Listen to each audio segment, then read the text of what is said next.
If you've ever yelled, "How did that move exist?" mid-battle, you're in the right place. First up, a fire hit Blazing Torque burns through the rules the moment you meet Mela's Skedar squad. Her Starmobile's Revavroom throws a fire type slam you can't learn, can't craft, can't tutor. On paper, it's a clean 80 power, 100% accurate hit with 10 PP. Under the hood, it flips a 30% burn chance that taxes every switch and halves attack the instant it sticks. That's not just pressure, it's pressure on a boss vehicle that already dodges the normal checks you plan around. Here's the rule break. Blazing Torque is coded as a Skedar Starmobile only move in Scarlet and Violet. No TM, no TR, no egg, no tutor. It exists only on that Revavroom in Mela's battle and the rematch. It's like holding the game's keyring and finding one that only the landlord's lock accepts, and you can't even cheese it. Sketch, Mimic, and Copycat won't let your team steal a Torque move. The car keeps it, you don't. The fight piles on with boss scripting that juices the value status, immunity flags, no obvious PP strain, and custom ability setups that keep the engine online while you stall. The edge is simple. You eat solid damage plus a live burn threat you cannot mirror, so you're forced into safe lines while Mela keeps pressing. And once you spot that pattern, you start seeing the next Torque trick ready to swing. Combat Torque hits like a borrowed weapon. Next, Ares Camp shows how Combat Torque hits like a borrowed weapon. You roll up to her base and the Calf Starmobile starts swinging. Then Combat Torque lands real fighting type power the Revavroom line doesn't legally get in your hands. You prep for Drain Punch or close combat counters, but this move isn't on any TM list, it isn't breedable, and no tutor offers it. It's there only when Ares' engine hits the field, and that gap changes how you play. Combat Torque is coded as a Starmobile only strike with 100 power, 100% accuracy, 10 PP, and a 30% paralysis rider, so every hit threatens damage plus a speed kill switch. Players can't learn it through eggs, tutors, or TMs, so you never mirror that pressure. It's like going into a fight and finding out only one side gets brass knuckles, and the car isn't stock. This Calf Starmobile packs stamina, so every time you land a hit, its defense climbs, turning trades into a slow choke while the engine keeps its edge. The payoff is target control. A 30% paralysis chance flips turn order, steals actions, and snowballs chip while you're locked out of the same tech. Aerie turns your fast offense into coin flips, you can't contest, and the template carries to the poison specialist waiting down the road. Noxious Torque poisons from a locked toolbox. From there, Atticus turns the theme toxic. Noxious Torque poisons from a locked toolbox, his Navi Starmobile's signature poison type strike with a built-in 30% poison roll on top of real damage.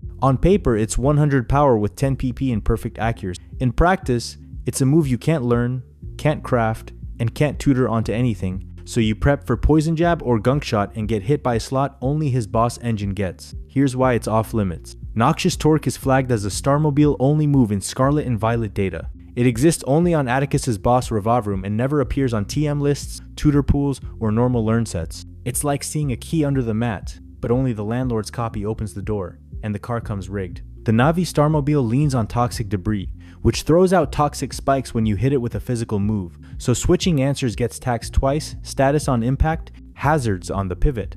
Guides also note the Starmobile's custom stats and immunity to negative status, so it keeps swinging while you juggle poison management and field cleanup. That's the unfair angle. A 100 power hit with a 30% poison chance, stacked with hazard pressure from a tool the game forbids you to carry. And the next unit doesn't ease up, it trades toxins for sparkle and flips your prep with a fairy-only torque. Magical Torque turns the field pink on command, now Ortega's twist lands fast. Magical Torque turns the field pink on command. You prep steel walls for his Ruchba Starmobile, then it flips the script with a fairy-type smack that sprinkles chaos through a status roll you can't copy. It shows up where your move list stays blank, so the first hit already bends the matchup in his favor. You expect Play Rough or Dazzling Gleam, but the attack that lands has 100 power with a 30% confusion. Rider the game keeps behind NPC access. That means your plan runs on coin flips while his engine keeps tempo. Magical Torque is his signature Starmobile move. No TM, no tutor, no egg, so there's no legal path for you to mirror it, and that one lockout matters. Now the setup that makes it sting. Ruchba comes in with Misty Surge, laying Misty Terrain on entry. That terrain protects grounded Pokemon from status and halves the damage of dragon type moves, so you can't easily burn or put the car to sleep while it chips you down with Magical Torque. It's like trying to trade hits in a room where only one side set the rule. That's the edge. Tempo theft. Every press threatens damage plus lost action, and you don't get that slot on your build. After this, the Dark Wing of Team Star shows the same playbook with a different flavor. Wicked Torque weaponizes the dark, Now the dark turn lands on cue.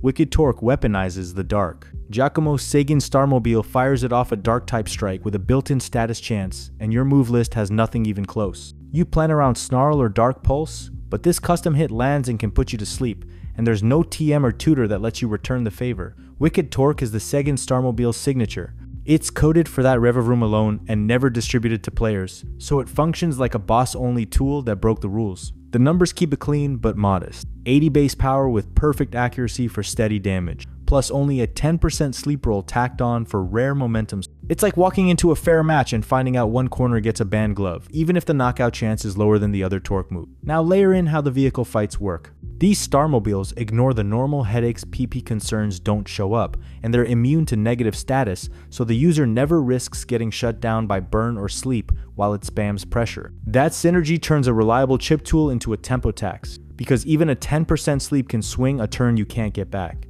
The payoff is denial.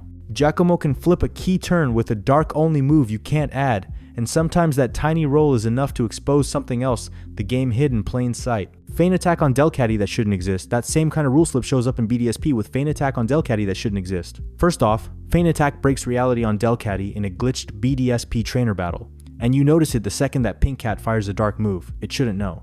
Early Brilliant Diamond, Shining Pearl builds shipped with a trainer whose Delcatty clicks Feint Attack despite no legal path, no level up, no TM, no breeding, no tutor. You check your options, see nothing, and the NPC still goes right through your plan. Now the odd part, BDSP launched with several moveset slip-ups, and this was the standout. A Delcatty running a move players couldn't put on their own. It's like finding a lock that accepts only the dev's key. Community posts and patch notes later flagged illegal sets and missing tutor parity, pointing to NPC data that kept legacy or misassigned moves while player access got trimmed. And crucially, this one was fixed. In version 1.1.3, Feint Attack on that Delcatty was replaced with Covet, so the illegal Pokémon angle was a launch window oversight, not a permanent edge. Here's the sting while it lasted. Feint Attack never misses, so it bypasses Sand Attack Cheese, Double Team Stacks, or Fog Evasion shenanigans. The trainer got perfect hit insurance you couldn't mirror until the patch closed the gap. And it wasn't the only early BDSP oddity. Another move quietly vanished after updates too. Fantina's Bonnet and the Vanishing Snatch, which brings us to a gym rematch that quietly flipped your plan. Fantina's Bonnet and the Vanishing Snatch. In early BDSP rematches, her Bonnet could click Snatch and flat out steal your turn. You try to set a screen, heal with Recover, or build with Calm Mind, and Bonnet just takes it. Your setup becomes its buff. Your heal becomes its heal. For a gym fight, that swing was nasty. Snatch is a dark move that grabs the next selfish effect you use, anything that boosts stats or restores HP. At launch, players couldn't use or obtain Snatch in BDSP due to the trimmed move list and removed legacy support, yet Fantina's Bonnet had it in the rematch data. You scout for a TM or a tutor and find nothing, but the leader had it live in battle. It looked like illegal Pokemon tech that broke the rules, but this one was a launch window oversight, and it was fixed. In version 1.1.3, Fantina's Bonnet lost Snatch and gained payback, so the exclusive edge ended with the patch. The lesson stands though, for a brief window, an NPC could counter your setup with a move you couldn't legally mirror. Keep that pattern in mind as we pull the thread together and look at what all these cases say about how NPCs bend mechanics. Here's where it lands, for you. These moves show how NPCs bend mechanics. Boss-only torque attacks stay legit exclusives on Starmobiles, while the BDSP oddities Feint Attack on Delcatty and Snatch on Fantina's Bonnet were launch window glitches that patches removed. That split matters. Some edges are intentional and permanent, others got cleaned up. If you've run into other illegal Pokemon moves or sets, let me know. Like and subscribe for more deep dives into the weird corners. It helps a lot. Next time you ask how that move existed, remember some fights use tools you'll never get, and when it happens, scouting and smart pivots still carry.